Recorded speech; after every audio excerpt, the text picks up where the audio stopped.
Great. Like, there's no bigger gap between the price I'm physically paying and the price I would actually pay. Are they packers and movers, or are they just movers? Like, do you have to pack everything and then they get it? I had to pack everything. It's awful. But movers, you make a great point. Doctors are like that too. That's why doctors cost so much. It's like, I need a leg amputation. They're like, well, I need $500,000 for that. Yeah, they've realized the power of the market. Yeah, movers, unfortunately, for them at least. Can you guys hear the music? Are we jamming now? Am I the only one? We're jamming. Are you not hearing them? Wow, Domonique. I'm not jamming. Domonique. My fault. He's living. It's been a long time, guys. I'm glad to be back. A rhythmless nightmare. While Jacoby and I are living the dream. Alabaster. Here we are. We're back together. Your three favorite boys. Just like Let's go. Jimmy G and the 49ers. Oh, that's right. Look at that segue. Speaking of, well done. Unrealized. Should we get right into it? Never say speaking of. I will never say speaking of into a microphone after I just did. I say speaking of like twice a day, as a means of segueing to topics. Speaking of Jimmy Garoppolo. And my question for you guys, what does it tell you about the 49ers quarterback situation that they are bringing back our handsome, beloved, beautiful, golden ratioed Jimmy Garoppolo? First of all, his handsomeness is wildly overrated. All right. That's not true. You need to say. There are lots of people who are overrated handsomeness-wise. Cliff Kingsbury, number one, most overrated. Jimmy G and LaFleur. I could not agree with this take more. LaFleur is clearly the hottest coach in the NFL. It's hands down, and everyone's talking about McVay. And Give me a Shanahan. I'll take a Shanahan, hotter than both. You'll take Mike? You'll take a Mike? Oh, either Shanahan. Mike as really red as that jersey. When I played for Mike, that man, if he was not coaching, he was in a tanning bed or getting his hair dyed. Yeah. He cared very much about his appearance. Tanning bed known as the Sun. Yeah. No. An actual tanning bed. Are you serious? Yes. Oh my God. I thought that was just like terrible dermatological advice he was receiving. No, that man slept in a tanning bed. Since I've been gone, this guy created a respect the question sheet. That was so necessary throughout the entire run of this project. It's about time, honestly. All right. Well, Pablo, it seemed like you were going to say something about Jimmy Garoppolo. I'll wait until you both go before I say mean things about him. Well, so here's the take I have, which is not as mean, I think, is what Dominique's about to say, right? Like, what it tells me is that Trey Lance should be frustrated. But it also tells me that the 49ers clearly don't trust Trey Lance as much as a lot of people were hoping they would.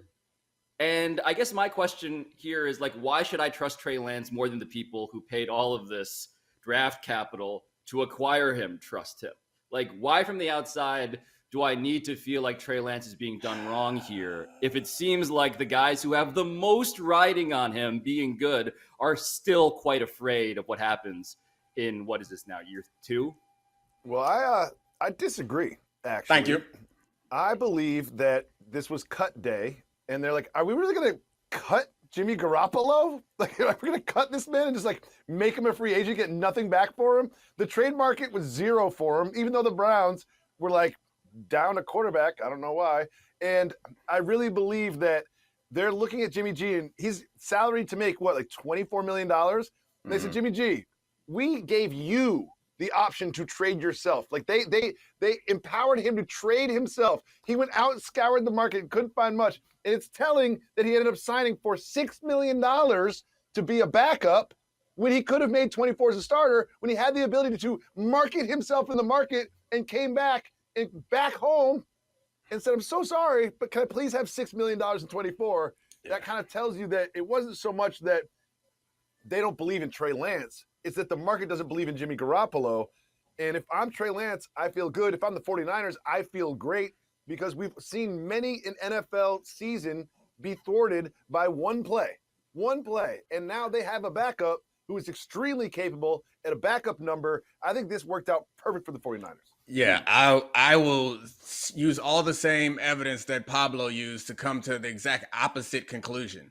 Is I love when that happens. You don't bring Jimmy Garoppolo back if you actually have some worry about how good Trey Lance is. The only the only way that this backfires is if Trey Lance is bad, and then you feel compelled or pressured to put Jimmy Garoppolo back in there and put you back in a situation that you obviously wanted to get out of by trading all your picks away to get this that quarterback. Part is true. So what it says to me is, no, it's not that the 49ers believe in Jimmy Garoppolo and aren't certain about Trey Lance. It shows me that the rest of the league sees Jimmy Garoppolo, honestly, for what he is. And the fact that he could not find anyone who wanted to make him their starter for $24 or so million. And admittedly, he's coming off of a shoulder surgery. They haven't seen him play, so that makes all the sense in the world, which was a decision that Jimmy made after the season that did hamper his marketability. But all of this, I think we are making a little too much of him coming back, especially if you watch the playoffs last year. Well, so this is interesting, right? Because to me, the argument here is not even so much a discredit to Trey Lance. It's just the idea that we're a team, the Niners, that obviously wants to win a Super Bowl this season, right? Like, they believe their window is right now. And so the question is, if Trey Lance gets hurt, as Jacoby said, or if Trey Lance struggles, as Domonique just painted that nightmarish hypothetical, then what do? Right? And they had a choice. They said, okay, we go with Nate Sudfeld, who's our backup, or the field of whoever the hell else is out there lingering unemployed, or we go with this guy. But what you're saying, both of you seem to be saying, is that, like, bringing back this guy actually isn't as big a deal as the whole quarterback controversy that I'm imagining would involve. They might actually be able to trade him now since he's at a reasonable number. Like, before, that was part of the problem, is this guy coming off a shoulder injury at a number that's higher than people would think he's valued. So there is no quarterback controversy in my view.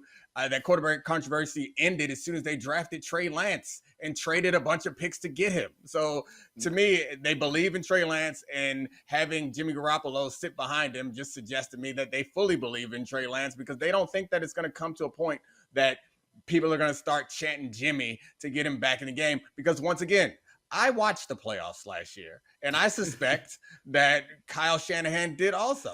I thought that Trey Lance should have started last year, because the sooner you can get him some reps and get him acclimated, the better off your team will be. So whatever growing pains he's going to go through this year, I wish he'd have gone through them last year instead of watch Jimmy Garoppolo have a QBR of like 42 in the playoffs. And interject Tino from Alabaster. I assume you'll mention that there's a no trade clause in Garoppolo's contract. That's what we're gonna get. That's what we're gonna get. No trade clause. Thank Go you. ahead. But no, I have a stat that I've discussed with Domonique before. This is a bit of a preamble to ask a follow-up question, and that is, so Nick bleeping Mullins played under Kyle Shanahan in San Francisco, and through 16 games of his NFL career as a starter, he had the second most passing yards of all time behind one Patrick Mahomes. And I don't think any of us think that Nick Mullins is a good quarterback. And why I mention that is because Trey Lance is entering a system with this offensive genius that's going to make him awesome.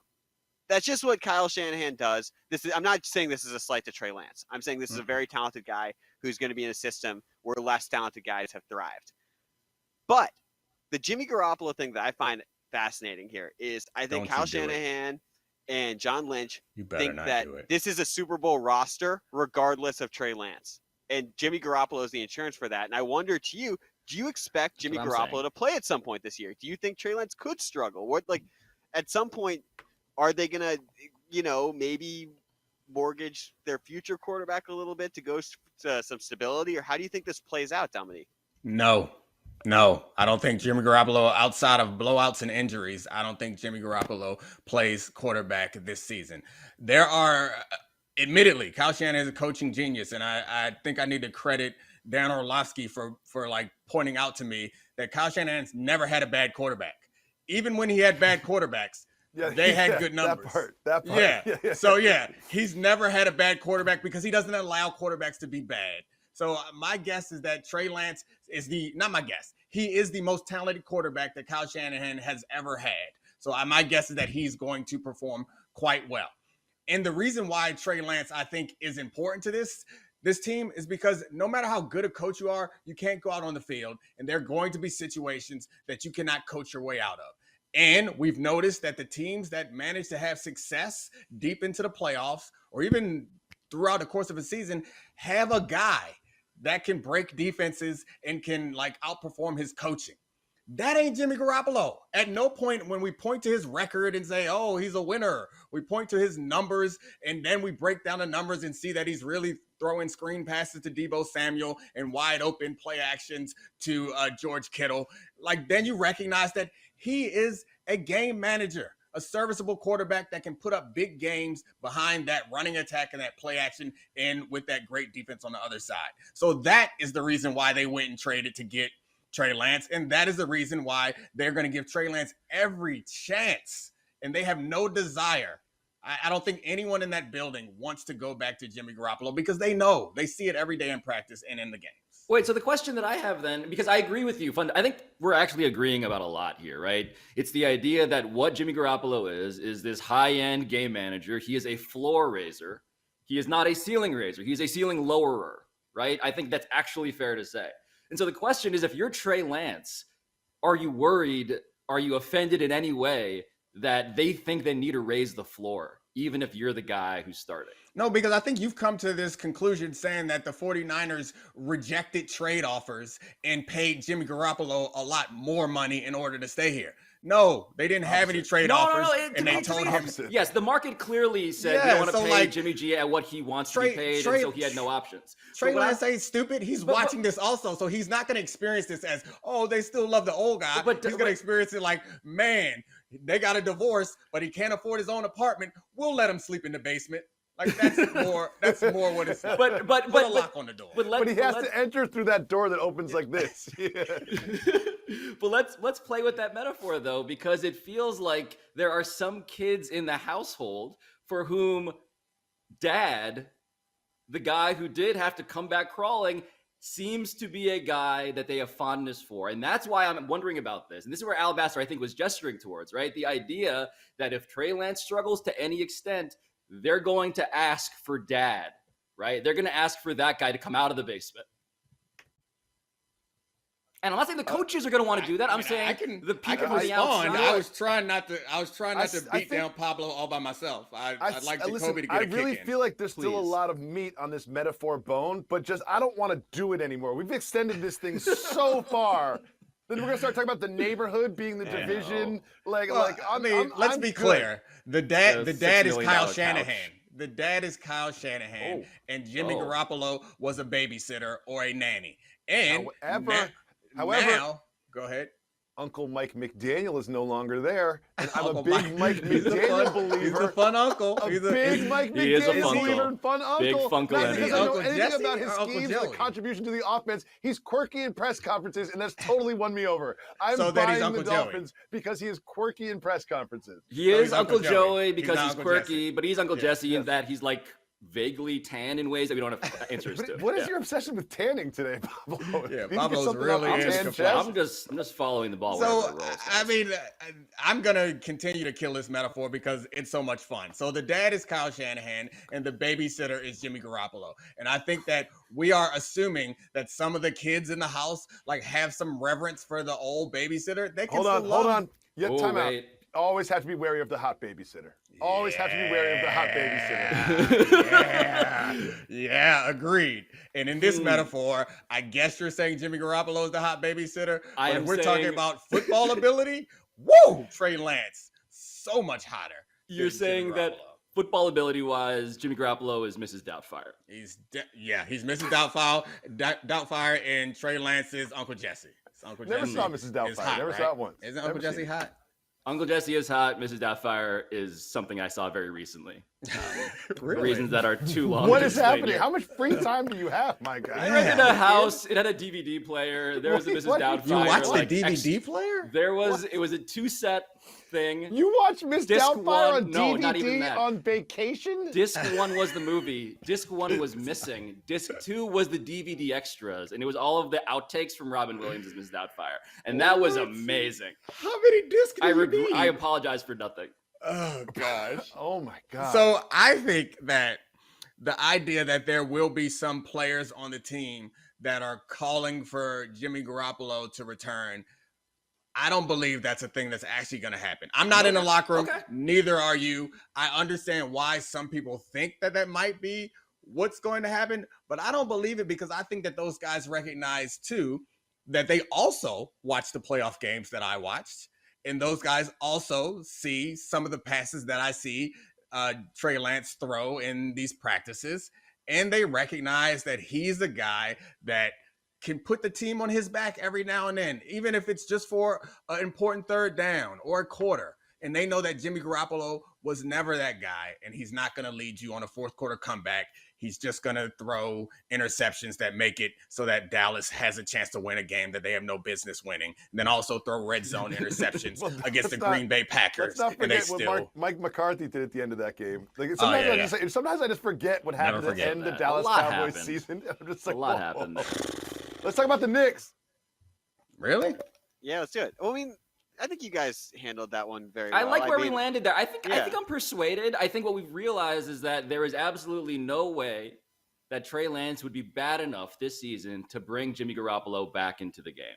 I don't think so. And if he is, Domonique will be the only talking head in the montage. Mullins, I'm sorry, before we move forward, Mullins put up these historically great numbers in 16 starts. You think Trey Lance is better than Mullins?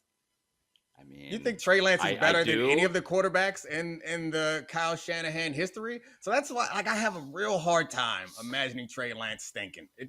He may not be as great as I expect him to be, but I got a hard time imagining him just being bad. There's an interesting point off of that, which is that this is the expectations of the roster. I don't think anyone thinks that Trey Lance is going to be worse than Nick Mullins. It's just that right now with this roster, there are expectations that everything around Trey Lance is good enough to win a Super Bowl. And the question is if he's not good enough, and if he's not at the floor / ceiling, because the floor is the ceiling is the roof, is the floor with Jimmy Garoppolo. If he's not there, then why play him right now? I get all that, but I think that he's better than Jimmy Garoppolo. If you look at the reason why they have not won a Super Bowl up until this point, Trey Lance. I think you can point to either Jimmy Garoppolo's health or his poor play. And I think that the players on the team and the coaches know that. Maybe the fans don't. Maybe they'll look at his winning percentage and be like, bring your game back. But anyone who actually watches the games and understands what has gone wrong can't even would be begin to compare that voice to something because every comparison is offensive. I'm just like, why did you make that fan sound like X? I'm like, I can't even say that on fake television. All right, RJ Barrett. All right, let's do it. Question for you guys. How Knicksy was the Knicks' move of signing RJ Barrett to a $120 million contract that makes trading for Donovan Mitchell much more difficult? So on the one hand, it's extremely un-Knicksy because the Knicks have not done this since 1999. They have not signed a guy they drafted to a giant contract like this since Charlie Ward did. And when is Charlie Ward Appreciation Day, by the way? Charlie Ward. Yeah, I mean, two-sport can athlete. Unlock him in like Madden or something. He's a first round NBA draft pick. And he won the Heisman Trophy. The Heisman Trophy. And won the Heisman at Florida State. Should be a guy that you can play in Madden. Like, the guys who should have played football. Can we play as those guys? Not only was he a first round pick, but he was good enough to get a second contract. Like, he was a long time NBA starter at the mecca of point guards. Let's just call it that. There's New York, they make point guards there.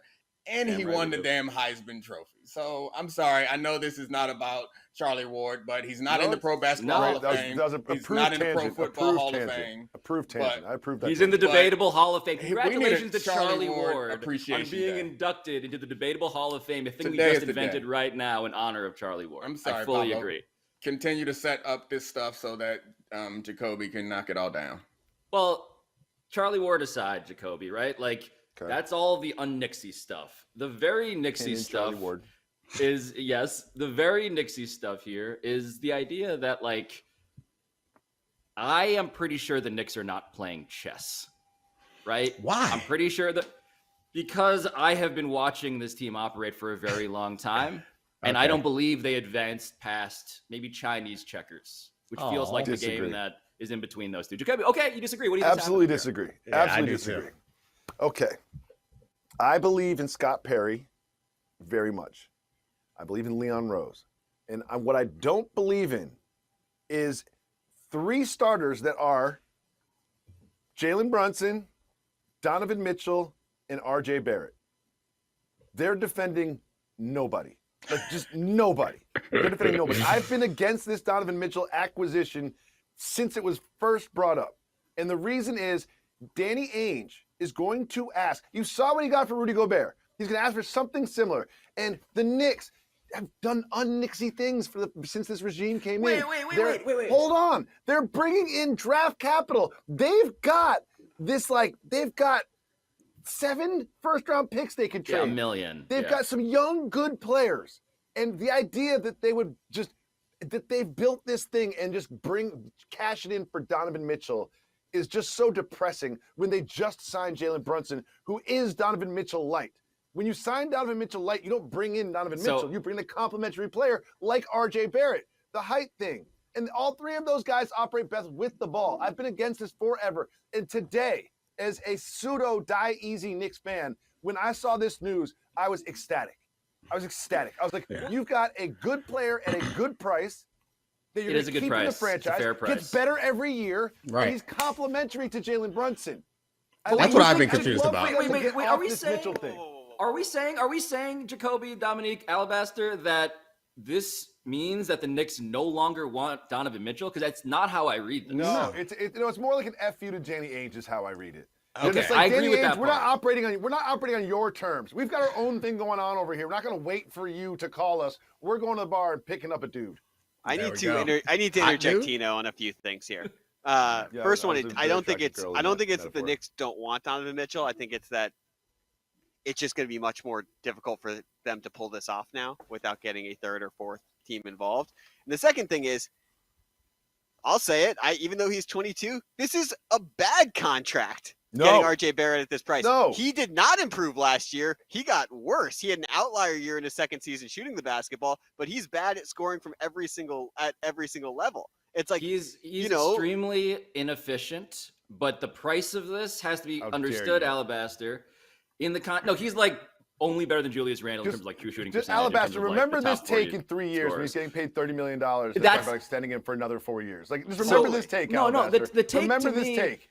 The take to me falls apart from Alabaster, Domonique, because of the fact that the CBA is going to get renegotiated, and this contract is going to be a lot smaller compared to what he would have made, or anybody like RJ Barrett is going to make under the next terms of the CBA that's coming up. Yep. Okay. I'll leave a little space if Alabaster wants to rebut before I come and agree with my man Jacoby. Anything, Alabaster? It doesn't matter. I think that the wing position generally is like the most important position in basketball and probably the hardest to fill, it seems like. RJ Barrett has the potential to grow into an above average, like all-star level wing. He's not like a centerpiece to a championship team, but he potentially could be a part of a big three. Most definitely could be a role player in that. So that's something considering the Knicks' history. The reason why I'm happy for Knicks fans that they did not acquire Donovan Mitchell is because they have all these assets waiting in the wings. And the point of having those assets is to get a centerpiece, to get a guy. Donovan Mitchell. They need a him. Yeah, Donovan Mitchell's like a guy, not a him. He's not a him. I agree with that. He's an all-star. I agree. He's somebody we should enjoy watching and someone who plays well, but he's terrible on defense. He's not as efficient as you'd like him to be. He's not all that tall. Like, he's not even, I guess technically he's a wing, but when I think of wings, I don't Lemon think. pepper. Yeah. he is old-fashioned well done. buffalo wing. He is nothing with a new spice on him. We're not looking at honey old bay. Nothing special. Don't trash the buffalo wing. Come on. I mean, the buffalo wing, hugely overrated. Like, that is ridiculous. You know what, Pablo? Don't fall for it. Don't fall for it, Pablo. level. Just go. Don't fall for the trap. Don't fall for the trap. It's not a Don't trap. fall for I'm the trap. being genuine. Okay, Don't. Jacoby. Just don't. No. You are the I'm food not letting you expert do on the this. show. You're the food expert on the show. Yes. Would you, if there are two wings in front of you, one traditional buffalo, one lemon pepper, what are you eating? Both. I'm hungry. Thank you. That is a Thank you. true Well food played. expert. Well Alabaster is tapping his marker. Yeah, What do you want? I can't. the temerity, Did the you just- unmitigated gall have a of trying stroke? to say that RJ Barrett is a good defender. I went to cleaningtheglass.com I didn't say he was a good what my defender. eyeballs have seen. You didn't listen. No, I but never he's said a he was worse a good defender. per possession than Donovan Mitchell as a perimeter defender. So what value is him being 6'7" if he's not going to guard anyone either? Like, he's an inefficient offensive player. He's an inefficient defensive player. I don't like $30 million a year. Even if the CBA goes up, like, what's the value? You're here? making my point, Alabaster. This is why Jalen Brunson, RJ Barrett, and Donovan Mitchell just doesn't work. It just does not function in the NBA. So why trade would the RJ Knicks Barrett? go If you turn ahead- RJ Barrett into Donovan Mitchell, are you kidding This me? is so my whole thing on this is that I believe that Danny Ainge is playing chess. I believe he is a chess player. I believe that Danny Ainge should not want RJ Barrett. He should not want to come within 50 feet of RJ Barrett. He's completely useless to him. He's trying to rebuild entirely. He wants picks. I would rather have picks than RJ Barrett myself if I'm running Danny Ainge's Jazz, right? I believe that Danny Ainge was very annoying to negotiate with, was super like heel digging in on like what he wanted, which was RJ Barrett plus another one of the three young players that all Knicks fans love, Quentin Grimes, exactly, and Obi Toppin or whatever. And he was asking for too much deliberately to get the Knicks to sign RJ Barrett, to take him off the table fundamentally, and now he can go get his draft picks.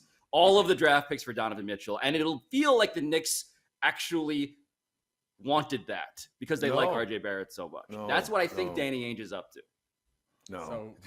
This is the one thing about the NBA is there's going to be a disgruntled superstar that wants out, like every 3 weeks. And Donovan Mitchell's just not the right fit for the Knicks. So if I'm the Knicks, I'm like, you know what, Danny Ainge, you're being a dick about this. I'm just going to keep RJ Barrett, and I'm not going to answer your phone calls, and I'm going to wait until Kawhi Leonard wants out or whatever happens. That's what I'm doing.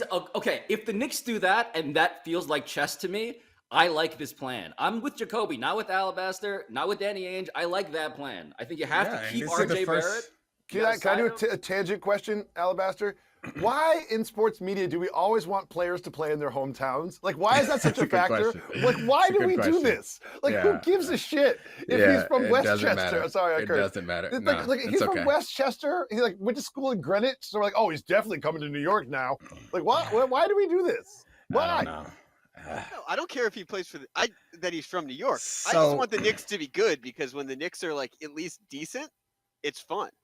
Agreed. And Donovan Mitchell makes them way better. The bigger Knicks question for me is like, what do you do about the fact that Julius Randle has turned his back on the city and the franchise, and just no one's talking about it? Like the city has turned on him, he's turned on the city. No one talks about this. No one talks about it. That we did mention his name until just now to make that point. Yeah. The Alabaster, I never said RJ Barrett was a good defender. I know he's a bad defender. So you are creating straw men that do not exist. But the point I was making is that a bunch of draft picks and RJ Barrett is what you would use to bring in someone that is a franchise changer, someone that you can build a championship team around, one of your best young players in all your draft picks. So I'm saying that I like for Knicks fans in the Knicks front office to keep RJ Barrett, which is young and still has promise to become something better, and also all of these draft picks. So I'm saying this pile of assets, which includes a young RJ Barrett, in my view, is better for a team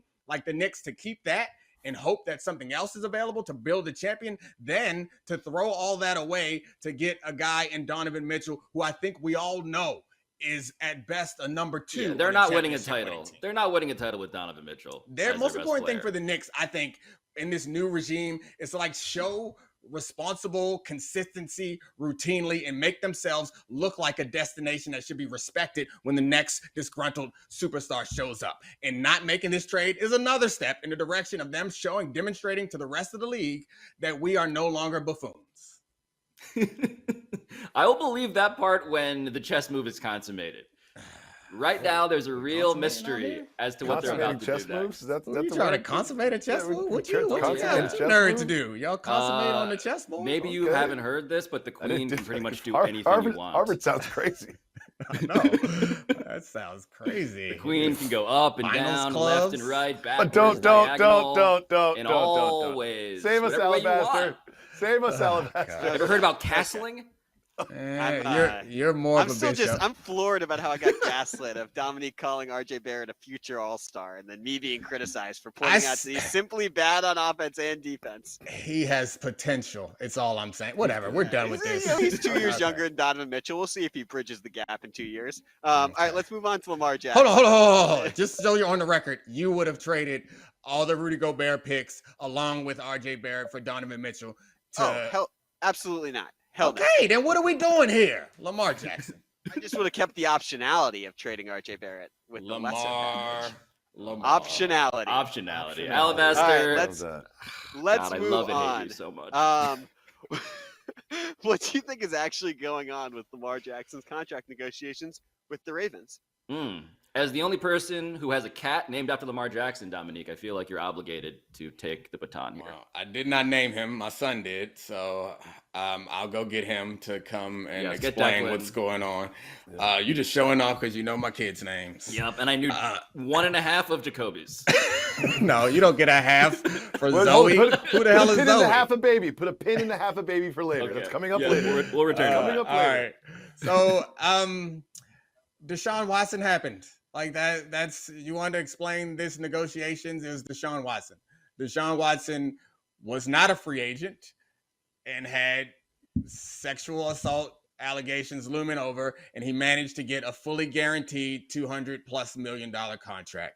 And it is my belief that Lamar Jackson, who has been better than Deshaun Watson through his career as far as team success and individual accolades are concerned, and also does not have multiple cases looming over him, saw that deal and was like, all right, then give me that deal. And the Ravens, get me over that bar. But that's the new floor. Right? If that's the bar, get me over that. Yeah. And the Ravens but Steve Bisciotti, the owner, put voice to this after the Deshaun Watson contract. The Ravens don't appreciate how the Browns shifted the paradigm, and they're unwilling to make this level of commitment to a player like this. Or I mean, any player, honestly. I don't think that they want to do that to any quarterback, particularly one who is dependent on his athleticism. So I honestly just feel like, oh yeah, I guess we should bring up all the stuff that happened. Lamar Jackson liked some tweets and responded to some tweets saying that the Ravens never offered him a deal. Then he liked a tweet that had him photoshopped into a Miami Dolphins uniform. In the replies, he's responding to people, and one guy claimed, well, they already offered him the $250 million guaranteed, and he wants more. And Lamar Jackson said, no, they didn't. And then somebody else said, as much as I love Lamar, a fully guaranteed deal would be bad business. And then Lamar responded fairly, quote, you don't love Lamar. Brilliant. And hard to object Four-word to response. Lamar. Brilliant. You don't love Lamar. And Lamar also had done the Twitter background thing, I believe, where it said like "pay me" in a grill. That was dollar signs. I think he liked a Photoshop image too of him in a Dolphins uniform, and I think he also said that he was a Cowboys fan growing up, which is another thing that's confusing. Like the Cowboys haven't been good. It's just amazing the marketing. There's a lot. No, there's a lot. The Cowboys have a lot of like front running. But I understand it for like people my age because the Cowboys were balling. That's true. When was Lamar born? Lamar's in his early 20s, right? Mid 20s, maybe. 97. He was born in 97. He gained consciousness in like. He wasn't watching them be good. But anyway, I'm sorry. Sidetrack. No. But Jacoby, right? Like, so it feels like, and this is the other side note here, right? Lamar Jackson does not have an agent. He's repping himself. He is seemingly embarking on a campaign where he is willing to outlast a Ravens front office that, very vocally, as Domonique alluded to, is not trying to pay anybody that much guaranteed money. Well, a couple things. Everyone always brings up the fact that he doesn't have an agent, which totally doesn't bother me whatsoever. He's like, I'm going to get $300 million. I'm not going to give somebody 30 for negotiating. That's like, I'll be fine. I'll be fine with that $30 million myself, which I totally respect. Secondly is I'm also fine with him going the Aaron Judge route and being like, oh, you don't want to pay me? Okay. Watch what happens if everyone's not injured in the entire team, except for Poe. R.I.P. Poe. I hope you get better soon. But I'll say this, like, if they stay healthy and they improve, this goes from being like, I want 230 guaranteed to I want 300 million guaranteed, and I've earned it, and that's what the market is now, especially since more good quarterbacks get new deals, and they're going to end up paying more through this route. I'm all for Lamar Jackson saying, guess what? Once the season starts, I'm focused on that. We're not talking anymore. Watch me ball out. I was hurt last year. Everyone's hurt last year. We're going to be whatever, 12-5 maybe. Who knows? 11-6. Go to the playoffs. Maybe win a couple playoff games. And then you really have to pay him. Yeah. I mean, that tends to be the case. The price only goes up. We saw this in the Dak Prescott case where many of us with sense were like, y'all need to pay this man. And they pushed it off until finally they had to pay him. And it was more than they had to pay him before, or they would have had to pay him before. And Kirk Cousins is another situation you can point to where it's like, all right, it's a worst case scenario. Like you need to pay him. All right, we don't got no quarterback. And you're in that position for a long time. The Ravens, of all people, should recognize how valuable Lamar Jackson is because they were all about to get fired. They were having a bad year under Joe Flacco. They took Joe out. Lamar won 6 in a row, I think, and took them to the playoffs and got everybody extensions and saved a lot of jobs in there. It's confusing to me how now people, and I guess that's not completely fair to them because I imagine they were completely comfortable with paying him what the market rate was before Deshaun Watson. Then Deshaun Watson happened, which I guess is more evidence to the fact that you need to do these deals when you know you got a guy. Yeah, do the deal that's as soon what I as was gonna possible. say. That's as what I was soon gonna as say. possible. Yep. Have Yep. other team owners looking at you like, damn it, they are raising the bar on us, because then you will eventually become the low point. And at a certain point, people are like, hey, got a good deal for Lamar Jackson, didn't they? But no, you want to wait. There's like and keep four. paying as the I price probably goes can up. name 4 quarterbacks I'd rather start a game for me outside of Lamar Jackson, and that's even a little bit of a stretch. Like he's a top 5 quarterback, so give him the top 5 money. Maybe I could name 5, whatever. Splitting hairs, but it's like Either way, it's yeah, they're top all very 6, top close. 7. He's a guy. He's a him. So you're gonna have to pay him, and if you don't pay him this season, you're gonna have to pay him next season. No, I mean, it feels like a star quarterback is like the New York real estate market. Jacoby, I'm sorry. This is not even intentionally trying to rub salt in the wound that is you on moving day. But it is like if you find a place that you think you kind of like, jump on it because someone else is going to try and take that thing. It's just there's a race. There is a race going on, and the more you wait, the more you're going to end up paying. I understand the I get uncomfortable whenever we talk about race on this show, just for the record. I understand the process over results and this is a business, not feelings approach that the Ravens are taking right now. Like, I can understand it logically, but when it's your starting quarterback and when it's a guy who means what he does to that city and that team, it feels like it can eventually backfire. And the last thing I'll say about it that I particularly hate about these situations is you put yourself in a position where you are rooting against your quarterback, right? Whether you want to be or not. Great point. Like, what are we doing put here? Yourself in a position that, like, the better he plays, the better your team performs, the worse your contract situation is going to have to be. You never want to be in a situation where the GM, DeCosta's sitting over there like, good touchdown pass, but damn, that's about 12 extra million. Owners Right. like, you know what? Tyler Huntley did great last year. He's like basically Lamar. I think we should put him in there. Goodness gracious. He was pretty good last year, though. He was all right. Yeah, I kind of like. He was no Nick Mullins, guys. Come on. Nick Mullins. Definitely not. I did it. As a Washington Commanders fan / hater, I wanted Huntley to be our quarterback so badly this year. And Oh, you got Carson now. You got Carson Yeah. Wentz. Yeah, you're great. oh yeah, Oh, that's yeah. great. You're fine. Anyway, He's good. let's move on. I got a couple quotes for you guys. First quote. I'm gonna F them up, and your choices are Mitch Trubisky, Carson Wentz, Baker Mayfield, or Russell Wilson. I actually thought that was Alabaster quoting himself when I first heard it. I That know was who the this start of the show. is, and I hate I to don't. burst your bubble, guys. Is it not Russell Wilson? Carson Wentz is not who you think he is. Carson Wentz is coming for people. So- nah. This is one of those questions where it's obviously I don't know the answer to this one. Usually I do. But Yeah. this has got to be Baker. It just has to be Baker talking about week 1. It just has to be. Right. Yep. That's Yeah, the right answer. Okay, it has Final to be. I answer. thought I was trying to get okey doke, but that's a Baker. Okay, guys, mean- guys. Domonique, I want you to talk me off of something. Yeah. I'm a huge Baker believer. I'm a huge Baker believer. I think he was hurt all last year. I think he had a torn shoulder basically for, 15 games last year? And I've seen Baker just be brilliant. I remember a game 2 seasons ago against the Titans where he threw like 5 touchdowns. I was like, this guy, I've seen wins playoff games. Like, I am a Baker believer. I don't know if I'm a Panther believer, but I think this is going to be a redeem year for Baker Mayfield. I think that is possible. However, that sounds like a very soft agriegement. It's certainly not a full agreement. Yeah, I'd like to disagree while I can sneak in there too. Yeah. I think Baker has that high-end ability on occasion, but he also has very low. And the Browns didn't ask him to do much, even when they were very successful. It was not. He was very much in the game management mode. He was in the Jimmy Garoppolo school of play action and run the ball and play good defense and don't blow it, but we might need a play from you every now and then. So yeah, I don't know. I don't know if I believe in Baker's bounce back. I also just feel like the Panthers are going to be terrible, right? Like, why are we assuming? I don't know about that. Let me spin this Really? yarn. Wait, okay. Walk me off the ledge that the Panthers are not going to be terrible. Caucasian god, Christian McCaffrey. Imagine he plays football. Just imagine the Caucasian tailback plays football. He is a Caucasian god. If anybody qualifies, Christian McCaffrey would. Yeah. We got Caffrey and Cup, dude. We are good.